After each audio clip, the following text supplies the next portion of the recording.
So in college, I was a government major, which means I had to write a lot of papers. Now, when a normal student writes a paper, they might spread the work out a little like this. So, you get started maybe a little slowly, but you get enough done in the first week that with some heavier days later on, everything gets done and things stay civil. And I would want to do that like that. That would be the plan. I would have it all ready to go, but then actually the paper would come along, and then I would kind of do this. And that would happen every single paper. But then came my 90-page senior thesis, a paper you're supposed to spend a year on.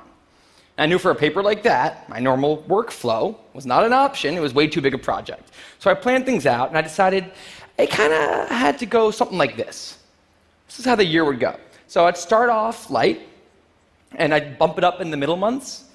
And then at the end, I would kick it up into high gear. It's just like a little staircase. How hard could it be to just walk up the stairs? No big deal, right?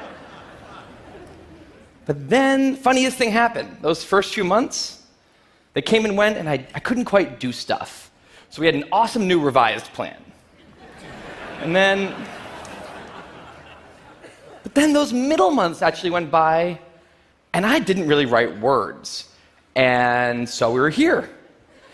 And then 2 months turned into 1 month, which turned into 2 weeks. And one day I woke up with 3 days until the deadline, still not having written a word, and so I did the only thing I could.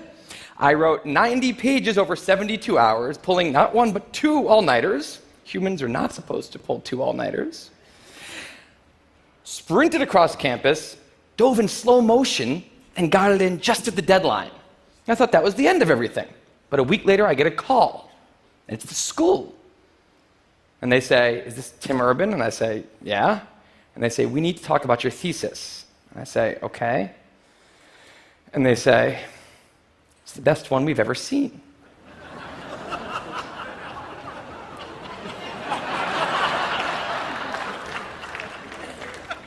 That did not happen. It was a very, very bad thesis. I just wanted to enjoy that one moment when all of you thought, "This guy is amazing." No, it was very, very bad. Anyway, today I'm a writer, blogger guy. I write the blog Wait, But Why? And a couple of years ago, I decided to write about procrastination. My behavior has always perplexed the non-procrastinators around me, and I wanted to explain to the non-procrastinators of the world what goes on in the heads of procrastinators and why we are the way we are. Now, I had a hypothesis that the brains of procrastinators were actually different than the brains of other people. And to test this, I found an MRI lab that actually let me scan both my brain and the brain of a proven non-procrastinator, so I could compare them, and I actually brought them here to show you today, and I want you to take a look carefully to see if you can notice a difference. And I know that if you're not a trained brain expert, it's not that obvious, but just take a look, okay? So here's the brain of a non-procrastinator. Now, here's my brain.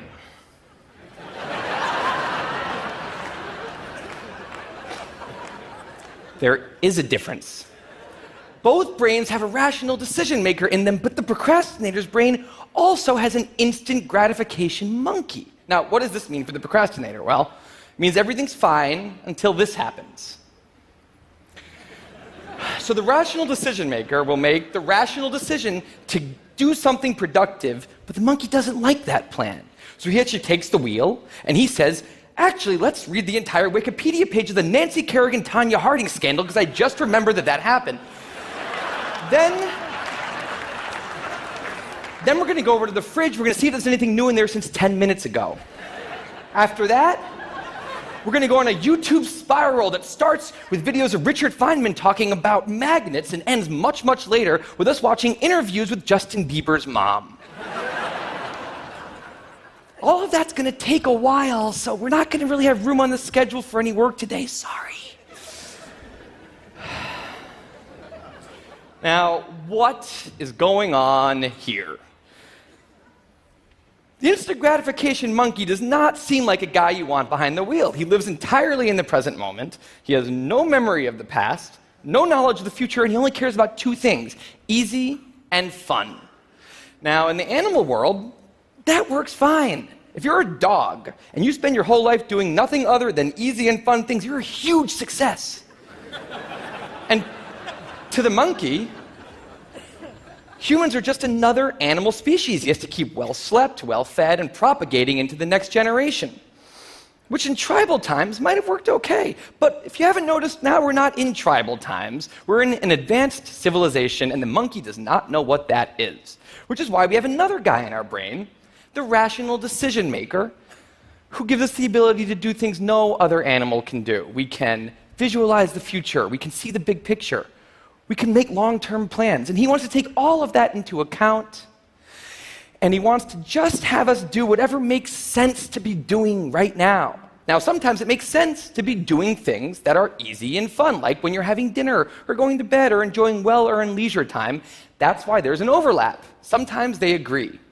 But other times, it makes much more sense to be doing things that are harder and less pleasant for the sake of the big picture, and that's when we have a conflict.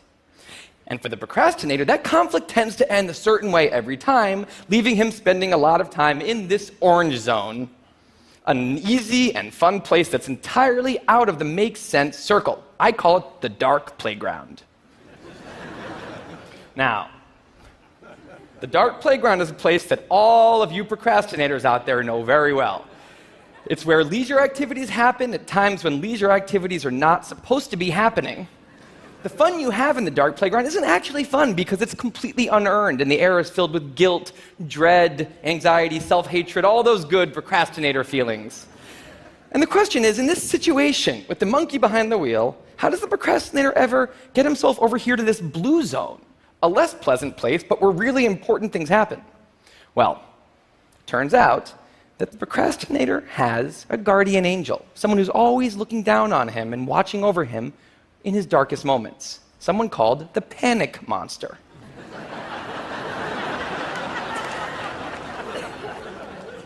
Now, the panic monster is dormant most of the time, but he suddenly wakes up anytime a deadline gets too close or there's danger of public embarrassment, a career disaster, or some other scary consequence. And importantly, he's the only thing that the monkey is terrified of. Now, he became very relevant in my life pretty recently because the people of TED reached out to me about 6 months ago and invited me to do a TED Talk.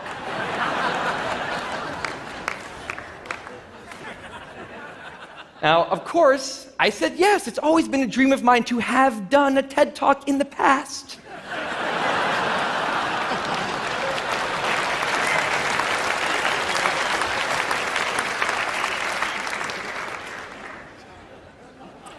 But in the middle of all this excitement, the rational decision maker seemed to have something else in his mind. He was saying, are we clear on what we just accepted? Do we get what's going to be now happening one day in the future? We need to sit down and work on this right now.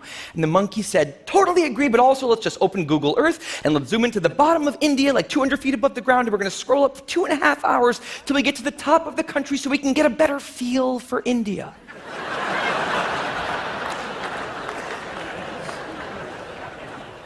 So that's what we did that day.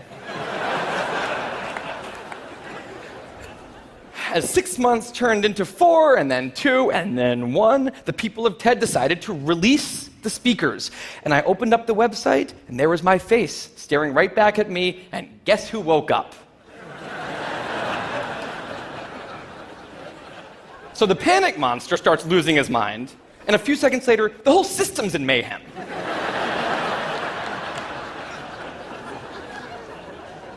And the monkey, who, remember, he's terrified of the panic monster, boom, he's up the tree.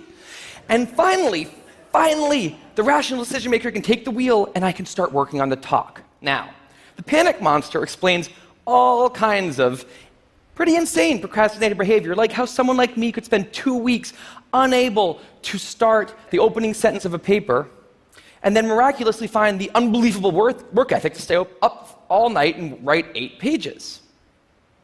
And this entire situation with the 3 characters, this is the procrastinator's system. It's not pretty, but in the end, it works. And this is what I decided to write about on the blog just a couple years ago. Now, when I did, I was amazed by the response. Literally thousands of emails came in from all different kinds of people, from all over the world, doing all different kinds of things. These were people who were nurses and bankers and painters and engineers and lots of PhD students. And they were all writing saying the same thing. I have this problem too.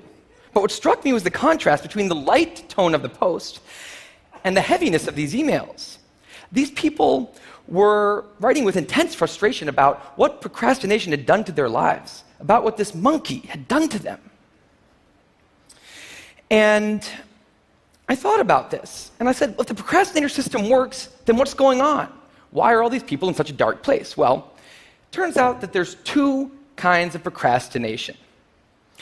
Everything I've talked about today, the examples I've given, they all have deadlines. And when there's deadlines, the effects of procrastination are contained to the short term because the panic monster gets involved. But there's a second kind of procrastination that happens in situations when there is no deadline. So if you want to have a career where you want to be a self-starter, something in the arts, something entrepreneurial, there's no deadlines on those things at first because nothing's happening at first, not until you've gone out and done the hard work to get some momentum, to get things going. There's also all kinds of important things outside of your career that don't involve any deadlines, like seeing your family or exercising and taking care of your health, working on your relationship, or getting out of a relationship that isn't working. Now, if the procrastinator's only mechanism of doing these hard things is the panic monster, that's a problem because in all of these non-deadline situations, the panic monster doesn't show up. He has nothing to wake up for. So the effects of procrastination, they're not contained. They just extend outward forever. And it's this long-term kind of procrastination that's much less visible and much less talked about than the funnier, short-term, deadline-based kind. It's usually suffered quietly and privately, and it can be the source of a huge amount of long-term unhappiness and regrets. And I thought, that's why these people are emailing, and that's why they're in such a bad place. It's not that they're cramming for some project. It's that long-term procrastination has made them feel like a spectator at times in their own lives. The frustration was not that they couldn't achieve their dreams, it's that they weren't even able to start chasing them. So I read these emails and I had a little bit of an epiphany that I don't think non-procrastinators exist. That's right. I think all of you are procrastinators. Now, you might not all be a mess, like some of us. And some of you may have a healthy relationship with deadlines. But remember, the monkey's sneakiest trick is when the deadlines aren't there. Now, I want to show you one last thing. I call this a life calendar. That's one box for every week of a 90-year life. That's not that many boxes, especially since we've already used a bunch of those. So I think we need to all take a long, hard look at that calendar.